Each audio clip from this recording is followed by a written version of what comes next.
Oke, salam logis dimanapun Anda berada, saudara-saudaraku pengepul sumur.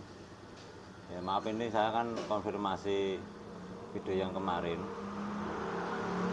Maaf nanti saya tambah hiburan, saya kunyah gelas.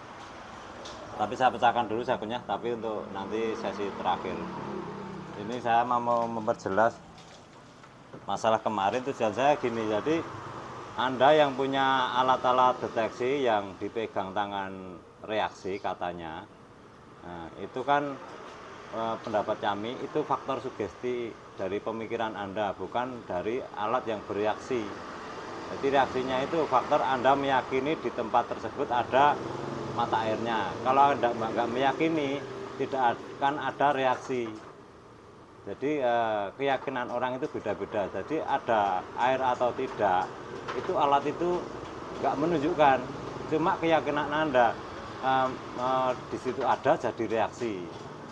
Nah, untuk apa konsekuensinya dalam tutorial yang saya gambarkan itu, maksudnya gini. Jadi sugesti itu bisa hilang kalau Anda tidak terpengaruh pada lingkungan. Jadi misalkan gini, saya gambarkan kerodong seperti kurungan ayam tapi dibalik. Ya, kan yang ukuran agak besar, diameter 1,5 itu cara buatnya kan mudah dengan bambu. Misalkan kita buat kayu melengkung, kasih lubang-lubang, terus dirangka seperti kurungan ayam, dikasih kain yang agak tipis. Jadi waktu praktek malam hari itu di dalam ada cahaya, kasih lampu emergensi dengan baterai itu. Ya, di luar gelap, jadi di dalam terang itu nggak bisa lihat yang di luar kerodong. Di luar kerodong itu kan rekan-rekan Anda. Nah, itu kan bisa melihat Anda alat itu reaksinya di mana. Nanti kan Anda uji coba entah di halaman atau di kebun. Nah, cari dulu satu titik awal. Kalau cari satu titik awal udah ketemu, itu untuk panduan berikutnya untuk uji cobanya. Nah, Anda cari titik awal itu. Jadi Anda mencari titik awal dulu, terus Anda cari lagi kalau memang itu ada reaksi pada benar-benar pada mata air, pasti ketemu. Oh, jaraknya misalkan kita kan ambil langkah nggak perlu jauh. Misalkan 6 atau 7 langkah dari lokasi. Terus nanti berputar, misalkan tadinya menghadap utara, menghadap utara lagi. Tapi Anda kan tidak melihat, rekan-rekan Anda kan memandu di luar, jangan sampai nabrak pohon atau nabrak tembok gitu loh. Nah, jadi nanti setelah berputar itu untuk mengalihkan sugesti, Anda cari pasti reaksinya di sana harusnya gitu loh. Anda cari dulu. Sebenarnya kalau Anda yakin dan tidak pun nanti bisa ketemu walaupun belum mencari, karena misalkan gini, Anda di waktu meninggalkan titik awal tadi yang untuk panduan itu dengan langkah maksimal misalnya 6 kali atau 7 kali, 7 kali. Nah, di waktu Anda kembali itu kalau dengan langkah maksimal berarti Anda hanya memandu hitungan, bukan terpandu pada alat. Berarti kalau misalkan Anda yakin pada alat berarti Anda berjalannya santai. Ya, 7 langkah, bluk 7 langkah ke meninggalkan titik awal yang untuk panduan. Nah, Anda kembalinya pun bisa jalan pendek-pendek karena kan dengan panduan alat Anda menuju sasaran yang dituju dengan pendek-pendek karena kan hanya mengikuti alat. Itu misalkan dalam praktek, misalkan cuma penerkaan gitu loh. Berarti Anda sendiri tidak yakin dengan peralatan Anda. Kalau dengan langkah meninggalkan dengan langkah maksimal, terus kembalinya dengan langkah maksimal berarti hanya mengingat langkah dan arah gitu loh. Nah, dan secara keyakinan saya, walaupun saya belum membuktikan, tapi saya sangat yakin 100% bahwa Anda tidak akan menemukan titik di tempat awal tadi, karena reaksi yang dipegang tangan bergerak itu faktor sugesti pemegang. Ini logika lah, makanya setiap pendapat jadi bukan asal bunyi, kan harus punya konsekuensi. Kalau asal bunyi ya orang-orang umum aja bisa asal bunyi. Saya punya konsekuensi, misalkan ada yang berani mencoba dan berkonsekuensi dengan saya, misalkan ketemu tempatnya itu 2 kali benar 1 kali salah, tapi salah nggak masalah, maksudnya diampuni. Tapi kan harus ada kebenarannya bahwa alat itu mandu ke tempat itu. Nanti kalau misalkan 2 banding 1 menang yang punya alat, saya boleh dipotong 1 jari itu, bahkan 5 jari nggak masalah. Misalkan nggak, alasan nggak tega, saya sendiri potong jari saya, tidak usah ditunjuk mana, saya potong jari saya 1. Nah, kenapa kan cuma 1? Walaupun 10 jari saya potong, orang-orang penyebar sugesti, kebohongan, itu kan akan selalu ada. Jadi 1 atau 2 orang saja itu tidak akan mampu menghapus sugesti dunia ini. Itu memang selalu ada. Mistis, mitos, dan sugesti itu akan selalu ada. Seperti contoh lain ya. Contoh lain, misalnya saya punya anak buah, banyak anak buah, dalam saya punya perguruan gitu ya, ada 100. Lah, untuk mengsugesti anak buah saya yang lain, itu kan saya harus punya pimpinan cabang. Lah, pimpinan cabang itu agar dihargai oleh anak didiknya atau pelatihnya, itu biar segani oleh murid-muridnya, itu saya sugestinya dengan praktek. Misalkan gini, contoh saya kasih praktek degan gini, kelapa muda ya, yang lain kan saya beri asal, mesti asalnya asal pilih. Nah, untuk yang pimpinan cabang itu atau si pelatihnya, saya pilihkan yang gampang atau mudah pecah. Karena ini bagi mereka yang pedagang-pedagang kelapa itu tahu benar mana yang mudah pecah dan mana yang sulit pecah. Nah, itu bagian yang mudah pecah itu saya kasihkan ke yang calon pimpinan pelatih, biar disegani oleh anak buahnya. Jadi yang lain nggak bisa mecahin, lah pimpinan atau pelatih ini bisa mecahin.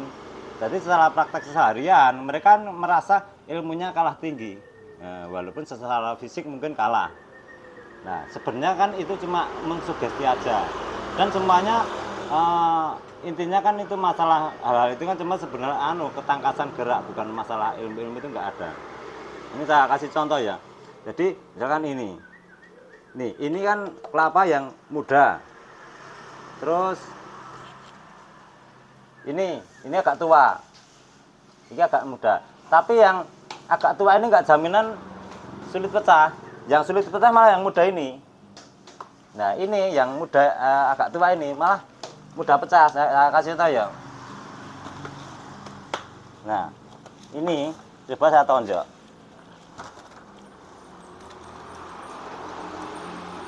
Siapa tahu pecah, agak belakang Mas.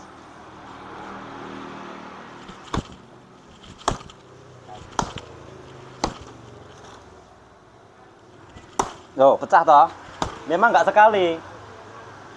Kalau memang power saya tinggi, jadi bukan faktor saya punya tenaga dalam, itu sekali bisa pecah. Dan saya nggak jaminan profesional dalam memilih. Kalau pedagang masih ini kan yang pegang burung itu kan dia pedagangnya, jadi dia ahli. Kalau saya kan kemampuan saya dalam bidang pemilihan kelapa itu kan di bawah dia. Walaupun di bawah dia kan minimal saya ada sedikit pengetahuan tentang kelapa karena sering jajan ya, di ini cuma jajan. Ya, ini bisa pecah. Ini airnya banyak tak? Tuh, kontratnya kelihatan.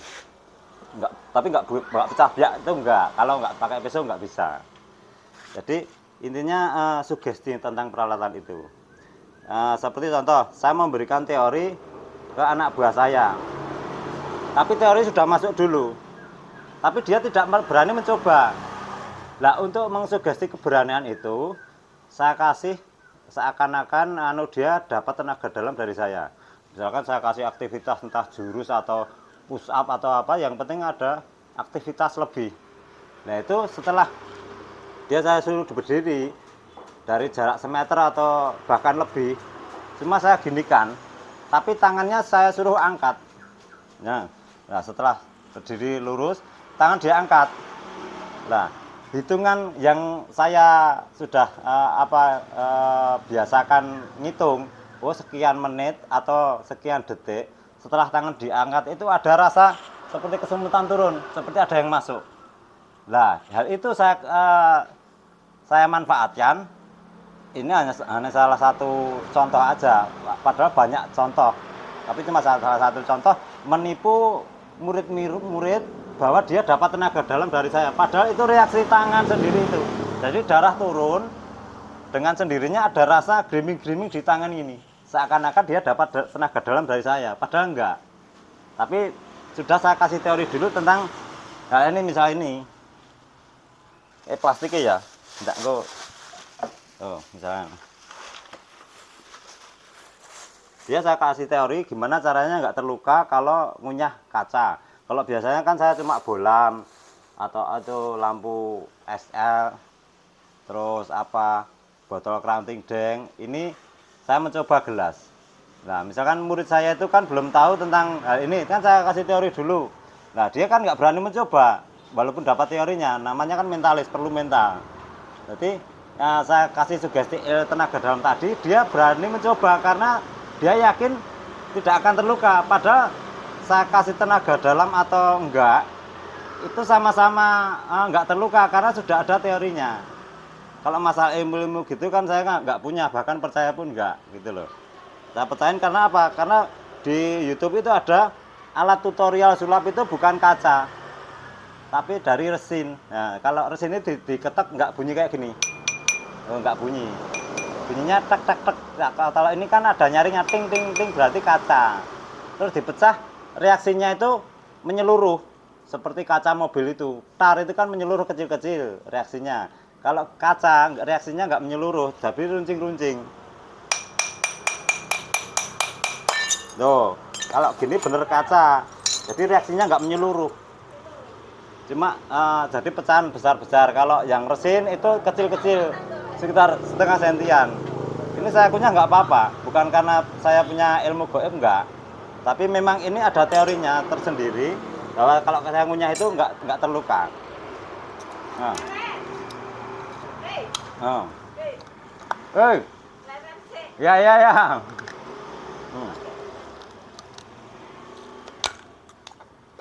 Nggak apa-apa loh.